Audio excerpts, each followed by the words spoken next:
So Rocco, Yes, that's my name. walked in a fashion show last night, which I was in attendance with my wife. Want to talk about that a little bit?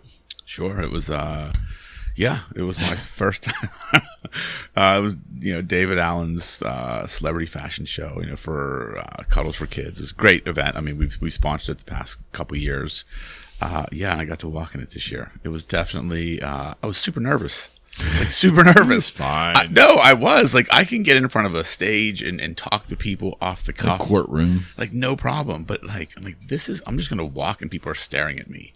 And I'm not supposed to do anything. I'm not supposed to talk. So yeah, it was definitely a couple of drinks helped though. Yeah, I definitely had fun. I had fun, except for the dude that went out in front of me, the one wrestler. He took his shirt off and the crowd was going crazy. I'm I'm not doing that. Definitely not. You had to follow that. So, but it was fun. It was a great event. They raised a ton of money for charity. Yeah. Just had a lot of fun, but was out late. I don't think I got home till 2 because there was the after party and we were just talking to people and. I'm definitely We're filming early in the morning the next day. I'm not.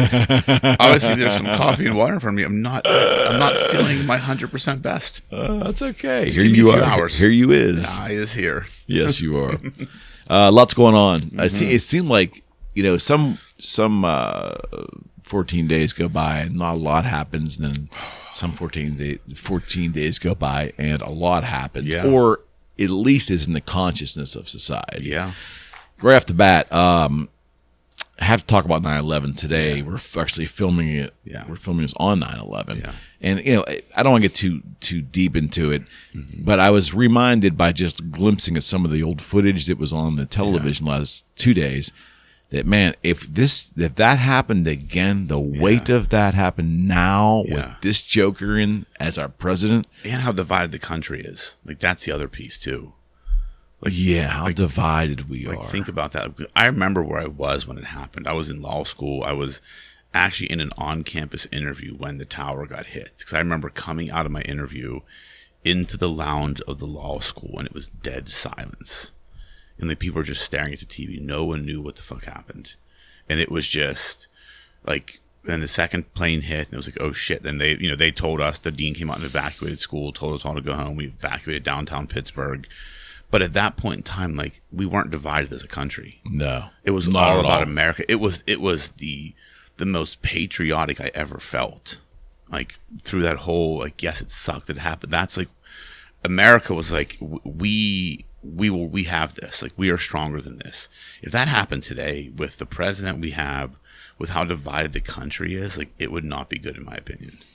Social media probably driving that. Yeah, absolutely. I mean that's the scary part, right? Because we got to get back to how we were. I remember just the feeling of we were Americans, we were fucking Americans, and that's all you cared about. And it was how dare you come into our country and attack us? It was one soul of a country. Now we have multiple souls that are divided and. Opposing, and it would just be I feel like it would be an ugly situation because we are vulnerable as a nation right now, I believe. And our enemies may know that. Yeah, and that's the scary part. I'm sure they know that. You can see it. I mean, you can see how vulnerable we are as a nation. Look at Biden's speech that he gave. The red light back. He looked like the fucking emperor from Star Wars. Yeah, and it's I heard the converse opinion of that, Rocco, is well, if you zoom back out, there was 2 blue lights and the red light was in the center. That's all true. Sure. But that's not what they chose their optics to be. Right. Because it was the White House and the administration, maybe the Democratic Party, but definitely the White House and the administration that chose the optics of how that was going to look. Because it was the same optics on all the stations, liberal or conservative. It wasn't exactly. Come on. Exactly. And in the sad, stupid. Well, and the sad part is when you came into office saying you're going to be a unifying president, but then you say 70-some million people are a threat to democracy. Yeah, that's just. I mean, what are you doing to the country? And to me, that is when you are a sinking ship. When you start doing shit like that, the end is coming. The party knows their reign of power is coming to an end. I believe because you don't make statements like that, or take shots like that or do something as so egregious and grandiose as making a statement like that when things are going well. Yeah, I would agree. But I will tell you, I will say this. If there was ever a collection of human beings who could blow anything, blow a sure thing, it would be the Republican Party. Yeah. They got a history of blowing fucking every certainty out of the water. Yes. So nothing would surprise me at this point. I'm not surprised by anything anymore, man. Nothing would surprise me. Speaking of that whole political thing, so Trump was raided, and now there's this. I guess they're fighting over whether there's going to be a special master. I think they appointed a special master. I think have they chosen? I don't know if they had chosen yet, but the judge said they are appointing a special master. So this continues to get kicked down. The can keeps getting kicked down the road. So does your gut tell you that he will be at some point charged with something? I don't think so. Here, and again, like I didn't dig into it deep enough to really give you a opinion based upon the law. I'm just looking at it from a pure common sense perspective. If they would indict him, they would have done it already. If they had something on him, they would have done it already. Like, I don't think this is political strategy. Like, hey, we're going to try and wait as close as we can to the election. Like, I don't think that's the case at all. I just think they're just fishing for something, and they don't have it. And I just don't think he'll be indicted. I mean, just because look at Clinton with she had a fucking private server. I mean, and again, I don't know all the specifics about classified, top secret, all the different categorizations of, documents and what can be kept and what can't be kept. Like, I don't know enough about that to speak intelligently, but everybody's done fucked up shit. And I truly believe if they had something to indict him with, they would have done it already. Now they're just on a fishing expedition or just a smokescreen expedition. Or just make him look bad. Yeah, that's it. That's really what it is. Yeah, I think so too. I will tell you though that I would like to see a centrist or a center-right candidate come to basically be an answer to what we're dealing with now. I just don't want it to be him. I would love it to be somebody else. I just don't know if the Republican Party has enough constitution amongst themselves to realize the baggage that Trump brings, and maybe let's start with a clean slate. I don't think that's going to happen. I think we'll be surprised. I think I agree with you. I think we need someone that's a moderate right. I think we need someone that can unite the country, do what's best for the country, put America first. Stop with all this nonsense and bullshit and just do what's right by the majority of people. Yeah. I do think the Republicans have 2 years to figure this out. Well, about a year to figure it out. I do think we will be surprised as to who becomes the front runner. I'm not going to give any predictions, but I do think we'll be surprised. Yeah, I hope so. Watch The Simpsons. They'll figure it out. They always seem to. Those time-traveling motherfuckers. They have to. Like, I can't. A side topic, like, if you look back at, like, the shit, like, they predicted so much. It's like, how the fuck? Like, I don't believe in, like, crazy shit, but, like, there's no other explanation. Like, are these dudes time travelers? Like, how do they know? They predicted Trump being president, which is insane. And, like, that's insane. Like, the things, like, make him, like, all the, like, how has this happened? Like, it's crazy. But anyways. No, you're right. You're right. It's actually a little unsettling. Unsettling. If you go down the rabbit hole. I've been down that rabbit hole, and I'm like, whoa. Like, Matt Groening? Is that his name? Yeah. It's intense, man. It's a big rabbit hole. It certainly is. Yeah, I just wish we had better choices. Like it is. I remember when Trump was in, like, let's say 2017 during the midst of that presidency, and like the crazy shit he was saying and doing, and I was finding some of it like a little humorous because it was so brash and so different than anything we've had before. Yeah. Then it got old. Yeah. And then, like, now we have the opposite, but not really. Like, some of the bombastic shit that this person's reading off of a piece of paper or a screen, it's not really coming from that human. It's coming from a collective of humans who we don't even know because they have not been identified. Correct, yes. But that talking point is being uttered by a human at the highest position in this country, and he is a walking corpse. I hate to say it that way. It's horrible to say, but that's how I feel. And if people don't like me saying that, well, then give me another descriptive statement of the state of that man as the leader of the free world. Yes. And do you feel okay with that? Yeah. Even if he leans your political direction, do you feel that that is a suitable, functioning human to be in that position? He's not. I wouldn't let him help my 9-year-old daughter with her homework. Like, he's just not cognitively. But that's another story. But he's just not. I mean, you can see it in his face when he speaks. Like, he's not cognitively all there. Yeah. And that's a scary thing when you're the leader of the free world. And I'd be saying that if he was a Republican, if he was, I mean, any political party, it's insane. It's a person I'm talking about, like not a political party. And then, from a human standpoint, as critical as my words are, having buried my father of dementia a couple of years ago, it's a personal thing with me. I see cognitive issues. And any human paying attention, I would think, would probably feel something similar. Yeah, 100%. It's not fair to that human as well if he's just being prompted up there. I don't know when he speaks. I don't know what's coming from him or what's coming from what's being fed to him, and that's not how you want to look to any leader. No, I agree. The Queen had more on the ball in her talking the past 5 or 6 years at that advanced age than this guy does. No, I agree completely. I completely agree with that. Yes. He's not there. And speaking of the Queen, she passed. Yeah. I know there's a portion of Americans that don't care. I get it. Portion of Americans that are really wrapped up to it. Yeah. I get it, I guess. Well, I'm going to ask you first. Yeah. What so did you ever pay attention to Monarchy? And for the limited, maybe if you haven't, the limited that you know, do you have any thoughts on her passing? Speaking candidly, no, I never paid attention to it. Never really cared. I knew there was a queen and princes and things Dukes. like that. What I never understood Duke's how a cool title. I never understood the how the governmental system works, like with parliament, the monarchy. Like because again, it doesn't really apply to me, so I never paid attention to it. Like we fucking left in 1776. We did.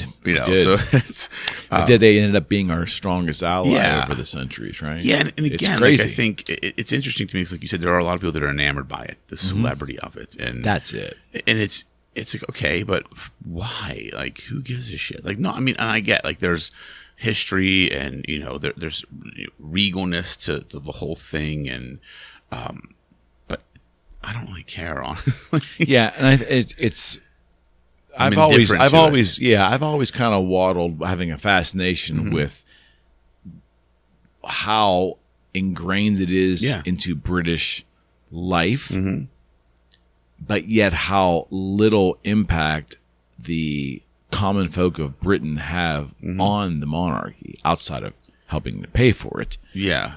So it's really, the reverence has always been really interesting to me. And I felt that in my own family, my Canadian side of the family, that were always very reverent and, I don't know, unusually reverent and fascinated with the whole, not for the salacious stuff, but I'm saying generations prior, like there's a reverence to the Queen and the whole story of the whole thing. And I like, okay. But as you go along and you watch, for me, like just having a fascination with the Pistols and watching that whole era of the 70s and, how poor a lot of the population was and the protests and all that stuff and see all that craziness in pop culture, that, although it's an attack on the monarchy, it also kind of kept the monarchy in public consciousness, right? Yeah, absolutely. Had all that, had pop culture not paid attention to it, no one really would care that much. And Diana was a person of Princess Diana came from a common family there, right? So that was like, a tie-in, I guess, maybe somehow on the kids and I never really, I don't know. And her death, of course. Yeah, I mean that was tragic. And again, like I look at it, I never really got it. And then I made the mistake of going down the rabbit hole after she died and watching a video called Operation London Bridge is Falling. And it just talked about all this stuff that's supposed to happen like after she passes, like all these people in the background that have been in power, like what's going to happen. And I'm just like, holy shit. Like it's but again, I still have no interest in it but it's just the video happened to pop up on Facebook and I'm like, interesting conspiracy. Let me see what this has to say. And like 20 minutes later, I'm like, I don't know what any of that means. So there's a bunch of shit. It's so different than the way we function as a country, but yet Americans have a crazy fascination with it. And it has to be based on the celebrity thing. It is. I mean, look at the weddings and it just like the... It's the pomp and circumstance. Yeah, that's it. That's exactly it's the pomp and circumstance. But I will say this. Had Princess Diana never existed, had Charles married someone in their family, they don't do that, right? Yeah. They're all inbred. Right. But I mean, had he married a cousin, like a third, fifth cousin, and kept it all kind of in lineage, and not sought a princess outside of the the elites, we might not be sitting here today with anyone paying any attention to it. No, but I think it was Diana coming into that family and all the turbulence and all the crap that happened. Yeah, I think so. That kept it relevant. Yeah, I think in my opinion. Yeah, no, I think that's a good analysis of it, because it was an outsider coming in that brought light to something that it made regular people feel like, she got part of it, like that. Now they're going to open up and see what it's like. Because I mean, before that, you didn't have that view inside. I think if you look historically too, Rocco, like Americans, which Americans unfortunately we don't enough. There was that period of time during World War II where Germany tried to bomb London into fucking oblivion. Yeah.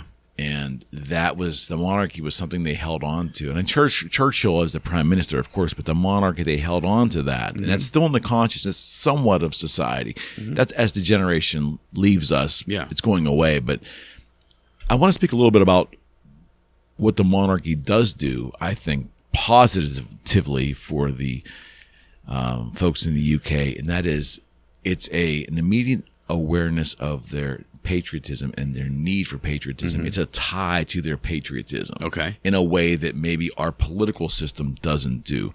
There's an unabashed loyalty to the crown by a lot of British people. Yeah, okay. Whereas, I'm not saying that's their only amount of patriotism, but it's a tie. Sure, okay. We don't have that here. And I'd say that that's probably a good thing. That's why we left the country. But we could use more patriotism in this country. Yeah, I believe. Well, yeah. I mean, I think because we're so divided as a country, we forget where we actually are in the country we're in. Like in my mind, America's the greatest country on this planet. And I've been around the world. I've seen other places. I would never want to live anywhere else. And we're so divided as a nation that we're forgetting what we have right in front of us. And we need to get back to looking at like how special this country is. And especially on a day like, say, 9/11, where we were attacked, 21 years ago. My son was 8 days old. We were attacked as a nation by a foreign enemy, and we came together afterwards as a nation, the most patriotic time in my 45 years. We need to get back to that. Yes, every country has problems, right? Every society has problems. There's no such thing as utopia. There's no utopian society. But we have to look past the differences, and we have to understand why this nation is so fucking great. Appreciate it, embrace it, and let's all work together to make it better. It'll never be perfect. We can never eliminate the imperfections in the things that's wrong, in the inequalities. We can't eliminate it. We can reduce it as much as possible, but we all have to be rowing the boat in the same direction to do that. And that's what we need to get back to. I can't put it any better than that, for sure. I mean,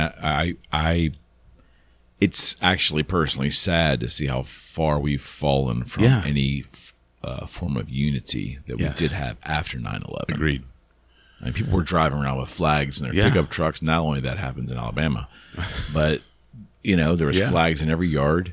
I was one of them. I had a massive flag off my side porch on my house at the time. You wanted that. I put a little spotlight in the yard shining on it. I mean, it was like you wanted to do something. Yes, you felt great about America. You wanted to show like, we were attacked. And I guess my fear would be if that happened now, will we have the resilience? I want to believe that regardless of the political garbage that's happened over the past 20 years, I would like to believe that there are strategic and bright and statisticians. Is that a word?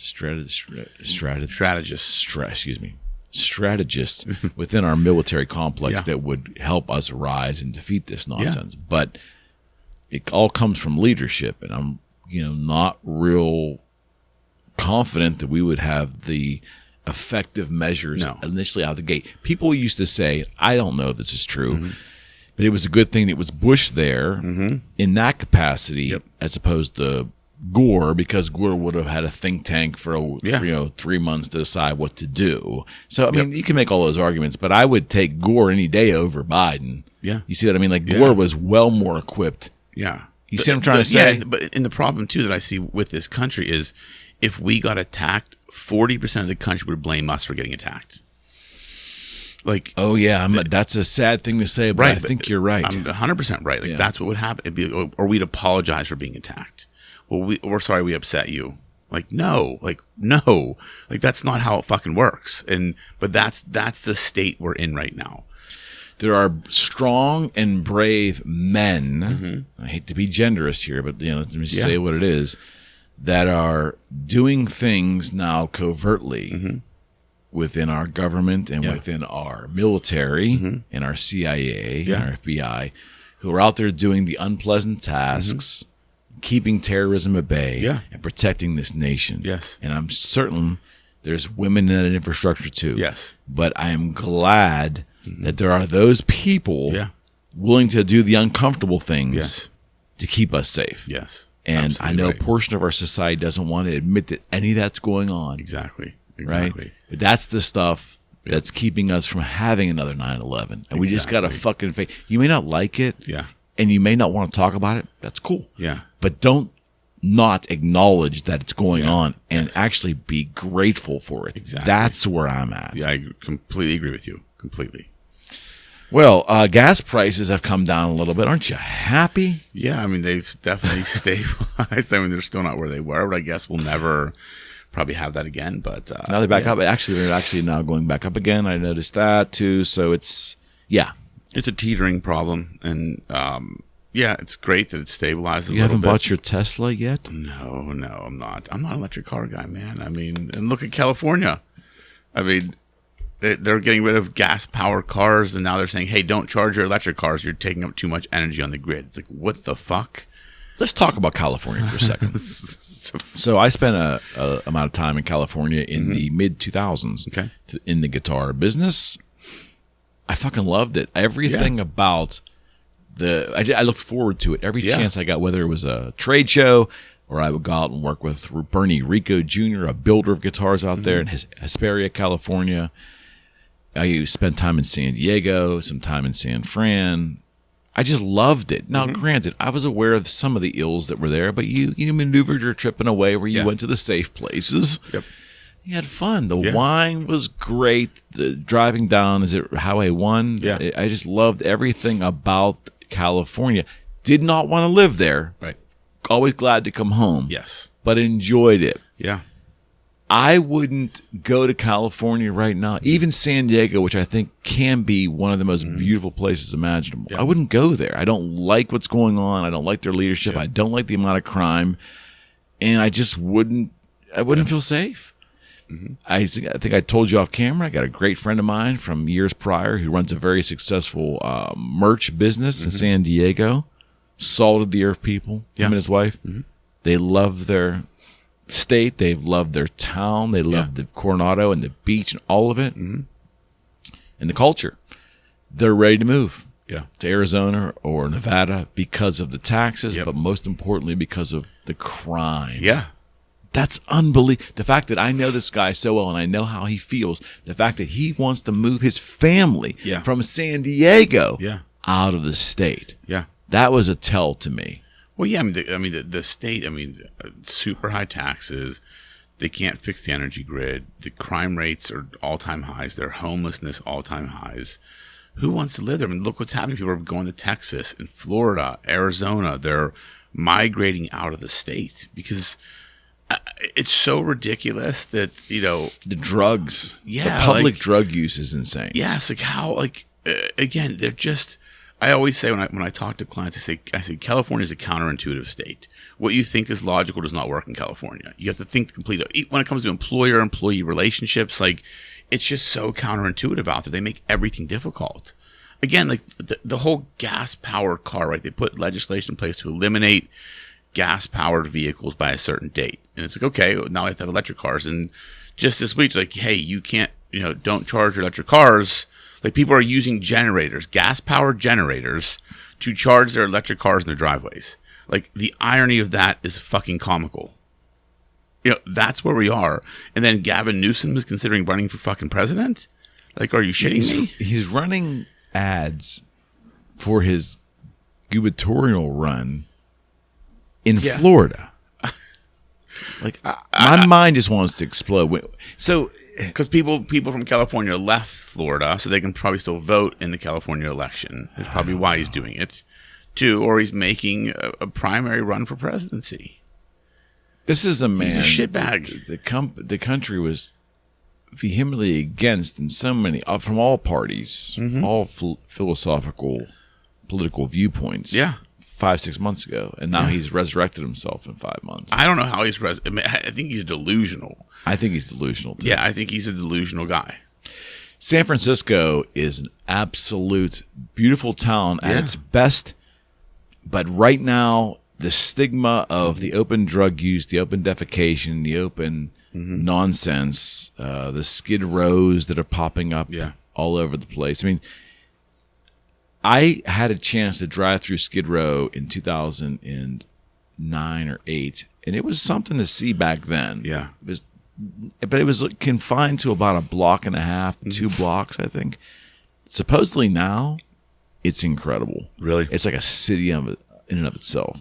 And it's not a pretty city. Yeah, I haven't been to San Fran in years. No, this is I'm sorry. I in L.A. Well, I was actually in L.A. in 2018 was the last 2018 or 2019. I liked LA. There were certain parts of it I liked, right? There were other parts that were just complete shitholes, and that's the problem with California. Like, it's such a beautiful state. It really is. If you take all the crime and all the other shit away, it's a beautiful state. And they could be doing a lot better. They just need to fix it. Yeah, it's the permissiveness of that society, and as it gets ingrained, and taking logical things and turning them on their head, and then governing that way, right? Yes. Has created all this. They're leading by feeling and emotion as opposed to logic there, right? Yes, and it's created this situation where it's pretty much.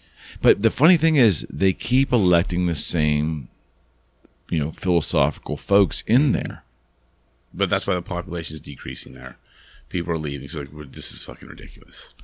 So it'll be interesting to see what happens over the next 10 years in California, with the Electoral College, how many votes. It'll be interesting to see what happens. I think you're going to see a population decrease there substantially. It used to be the place to go. I mean, that was, I don't know. I feel bad about that whole thing. Yeah. All right, right turn here. So the last couple days, Ukraine has made some rather insane goals strategically, some insane moves and successes in that war with Russia, to the point where there's actually talk that Russia actually might lose this ground war, right? This actual Russia might lose this combat via conventional warfare. Okay. Which that's unfathomable to me based upon sheer size of army and all this stuff. So my question to you is the world less safe if they lose this conventional war?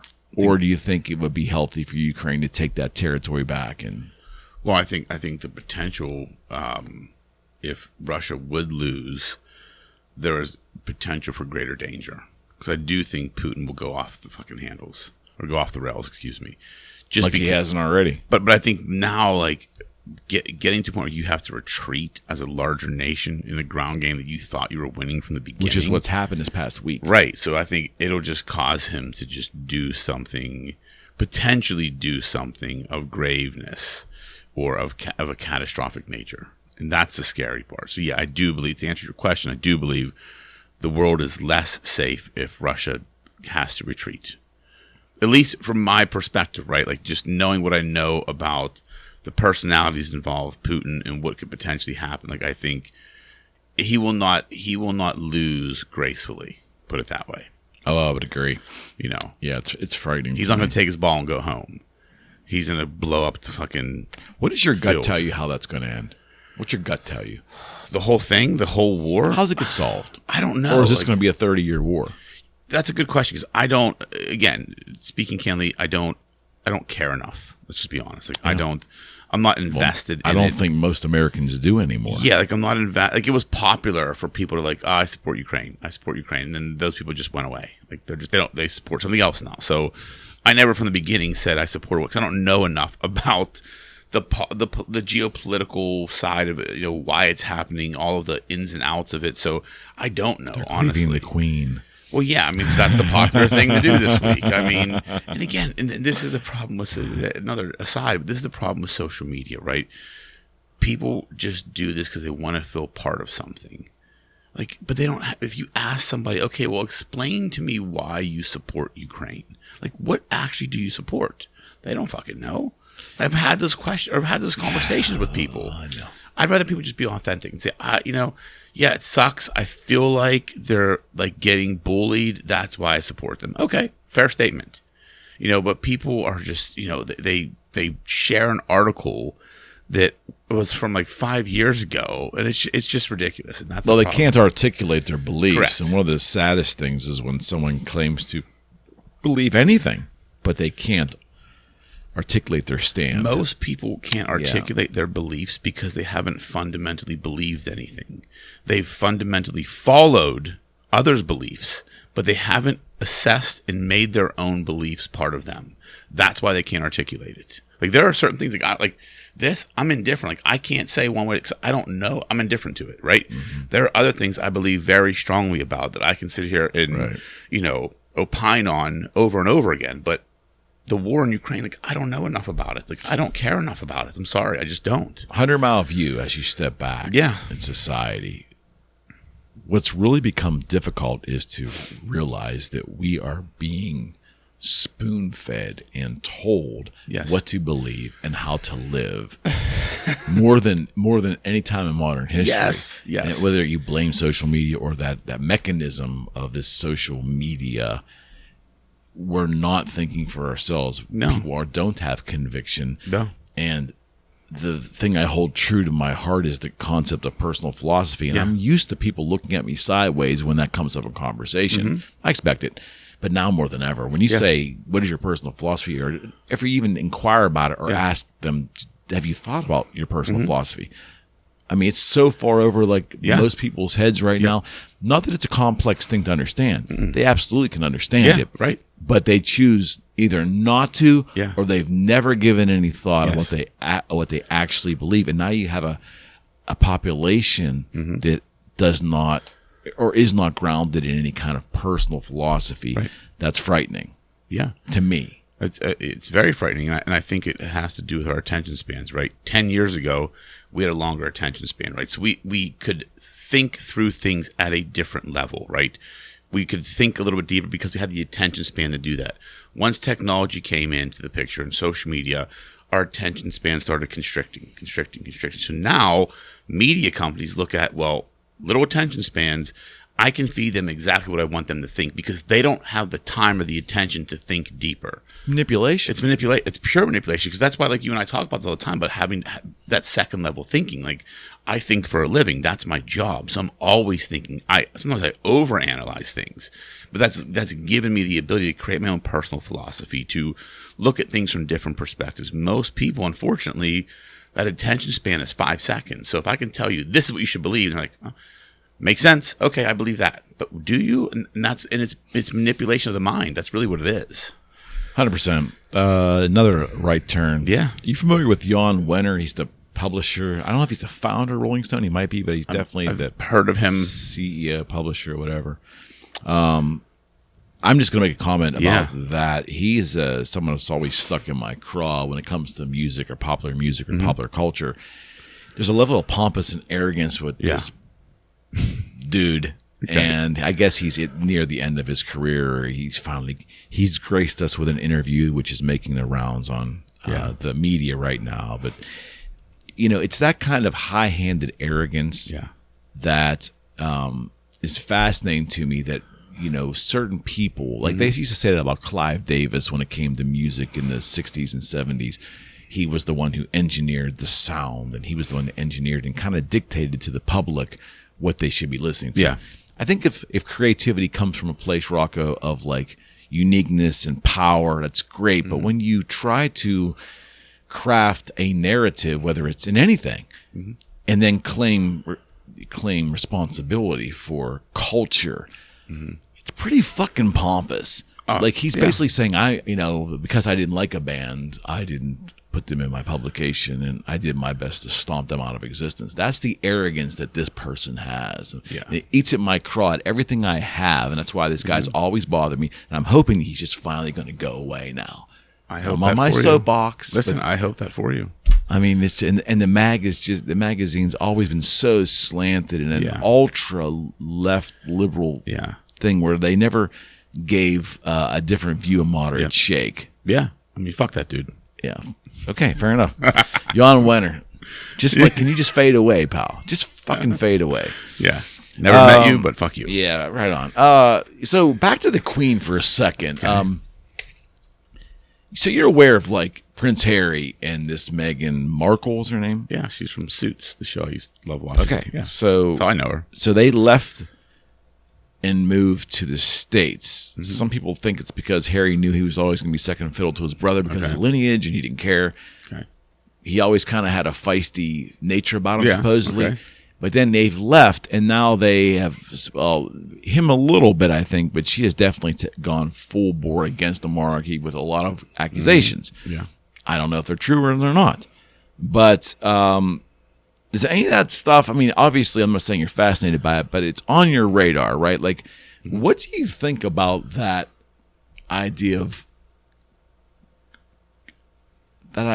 like taking people to task publicly in the most public way with no factual basis, just accusations, but not just writing a subtle book and putting it out there, but actually going and verbalizing and giving high profile interviews when it's all accusational based. Not that she's writing the book of it. It's not new to do that, but it's like, no, but I it seems so disingenuous to me. It's disingenuous, and I think it's people that are trying to, up their sense of importance, right? I mean, because Meghan Markle, she was an actress, but she wasn't anything of significance. She was a supporting character in this. That's all I've ever known her from. This show, Suits, about lawyers. Like, she was a supporting character in that. Okay. So I never knew about her before. She was on Deal or No Deal or something, wasn't she? Like, I feel like she was like, I can't remember, but she wasn't important. So now it's like, okay, you get the chance to attack something and put yourself into a bigger. That's what I think a lot of these people do. These B-level celebrities, they make these accusations to elevate their status. Through. So it's a play. It's always a play. I believe most people operate in that space, like in the celebrity space. There's always an ulterior motive. People are not doing things genuinely for a good purpose. There's always an ulterior motive to it. That's how that world works, right? Okay, I'm going to say this, but it's going to get me on these shows, which will potentially get me this, this, and this. It's a chess match. That's really what I believe. The thing that bothers me, though, about that is more than usual the past decade or so. It just seems like we're willing to go to the gutter quick. Like, the easiest play for her is to bring a race card out, or would bring a gender issue out, or bring it's a race. I mean, it doesn't take a lot of contemplation or sophistication to go there. No, right, but it gives her a sense of importance, right? Think about it. We're talking about it right now. 100%. Like that's the thing. Like that's really what it is. It's like what's the quickest path to notoriety? Like, how do I get it out there as quick as possible? The path of least resistance. Like, that's it. I mean, and it's unfortunate because these people do this, and they don't necessarily because they don't have to have facts, because we as a society don't make them have to have facts. Like, they can accuse people of fucking anything because no one questions it. We can't think as a society deep enough to say, that doesn't make fucking sense. Give me some facts to support it. They're just like, the sky's fucking red. Like, yes, it is. It's definitely fucking red. Yeah, I agree with this person. We can't think at that deeper level. But shouldn't we demand facts? We should. Society, I'm a lawyer. Right? That's what I fucking do for a living. Like, yes, you have to have the facts to support your claim, but unfortunately, the majority of society, like, and that's what frustrates me about being a lawyer, right? Someone can be accused of something with really no factual basis, and then we still have to deal with it for our clients, and our clients have to spend money they shouldn't have to spend because people make accusations that, don't have a factual fucking basis. But because we're in a society where you can make those now eventually you get sorted out, but you still have to deal with it. And that's the problem. Sometimes it never gets sorted out. Well, right. Yes. We're dealing with something like that now, and it's just such a bullshit case. But we have to deal with it. I just find it funny. You marry into one of the most famous families in the world, and you then decide it's not working for you anymore, and then all of a sudden that they're racist. Think about the power that gives I don't know if it's right or wrong, but no, but it's very suspect. Yeah, but here's what you got to think about. Like that makes her feel powerful, right? She married into the monarchy and basically said, "Fuck you, I'm out," and did it. Like, think about that. Like, think about that just from a different perspective, right? Like, shift the viewpoint a little bit. That makes her a powerful person. She basically got one of the princes to say, "We're out. Like, leave the monarchy because of this, because of an accusation that there's really no factual support that we've seen," right? That's what I'm aware of. That's a power play. It's a power play. And I'll give her credit. I mean, it's a powerful move. It's pretty freaking weird. Okay, back to Putin for a second. Yeah. The other part of the discussion on Russia was I just didn't come to me till I looked at my notes. That's why I have them. Yeah. What I noticed during the Queen's death here is that Putin is making an attempt to regain footing on the world stage as a diplomat or a functioning head of state. And my argument is, how could he have brutalized the citizens of Ukraine in the way he did, and all this talk of war criminal and all this stuff, and then just, on the other hand, become a statesman again? Is that just the nature of politics, or do you think he can actually regain that footing? I don't know that he can regain the footing, but I think that is part of the nature of politics, right? Like shifting personas, over time. But I think he's went so far off the rails and has, given himself such a bad name and a bad rap that I think it will be very hard for him to regain the persona of a diplomatic statesman. I just don't see how that will happen.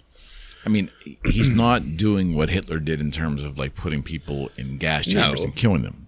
But I think back if the World War II would have ended in a different way where the Allies would have won, but Hitler would have remained in power there, just completely marginalized, and a treaty would have been signed and all that shit. Could he have functioned as a head of state, for a period of time?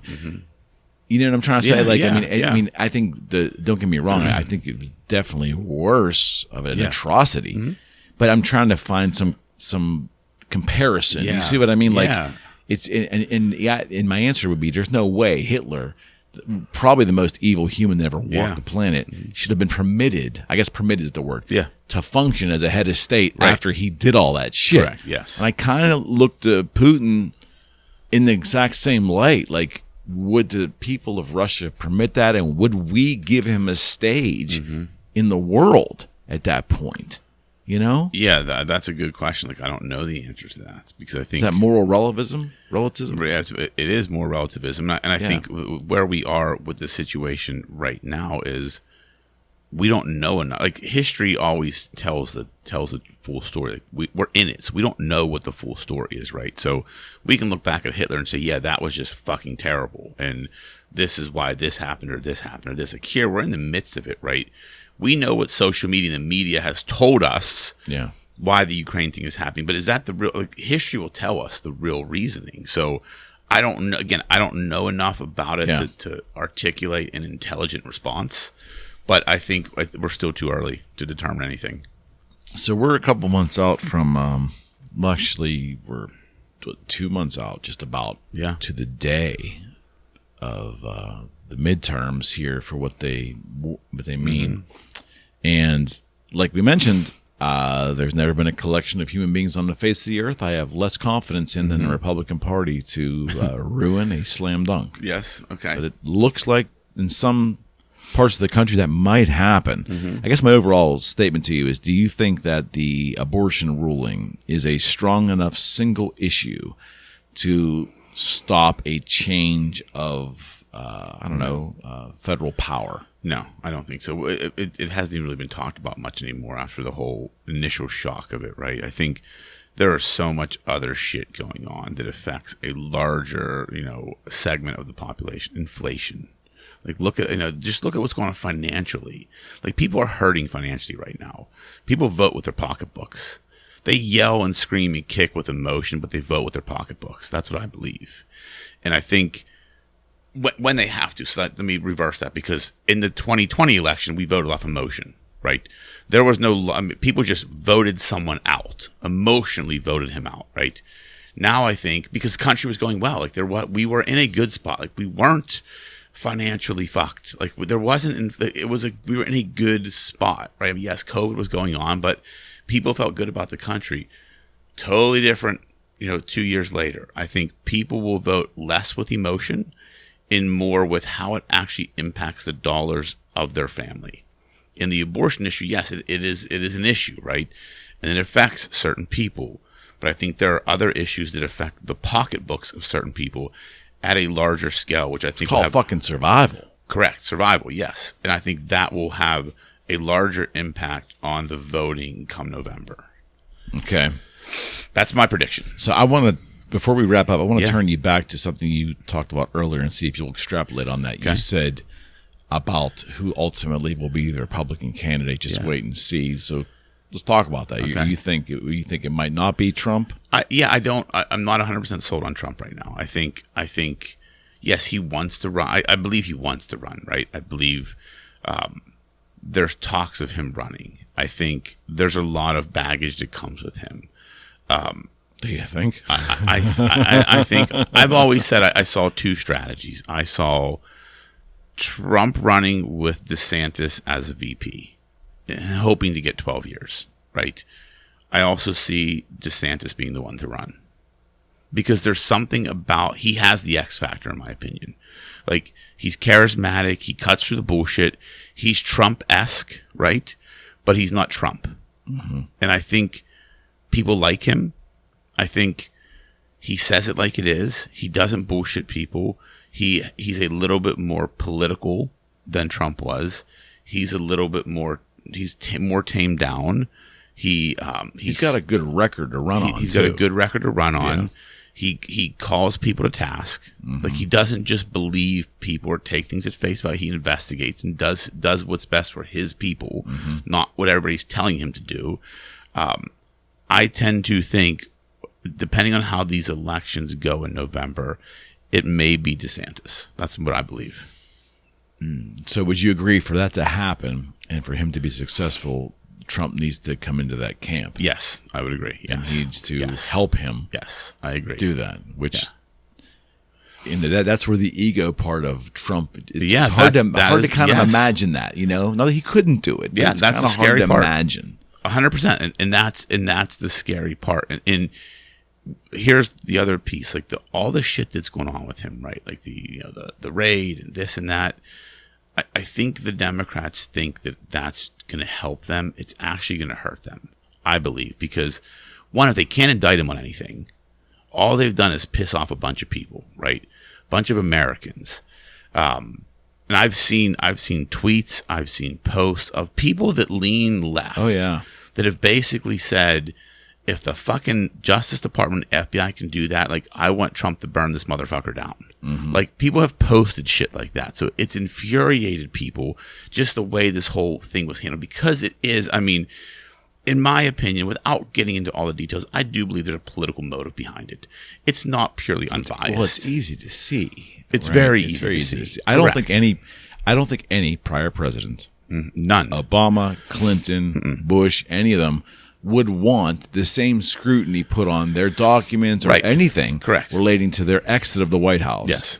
Because the similar stuff would have been found. 100%. But it was Trump was the biggest political opponent to the establishment, not just to Democrats, to the political establishment, both sides. I mean, there's a whole, I believe, this whole establishment that's in the background that no one's really talking about. But back to my point. Like, it's a machine. It is a machine, but I think it's going to do them harm because it pissed off a lot of people.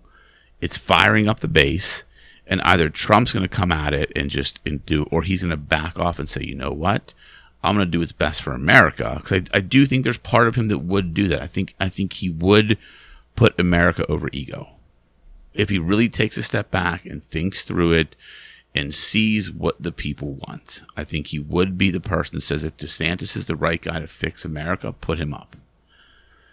I mean, again, I'm an optimist by nature. Because he still would have power and influence. Of course. In the absolutely. Party and probably the candidate that's going in 100% he would. 100% he would. So it just depends on ego. And again, I just want change as a human because 100%. It's horrific to see what is now. When you see, we can use the word woke, whatever that even fucking means, but you can see ultra left. Yeah. Again, when the whims of a few have a disproportionate effect on the many, something's fucking wrong. Yeah, absolutely right. Yes, that is exactly right. And we need to get past that. All right, buddy. I appreciate it. My pleasure, man. See you in 2 weeks. Yeah, absolutely. Friends, thank you so much. We're out.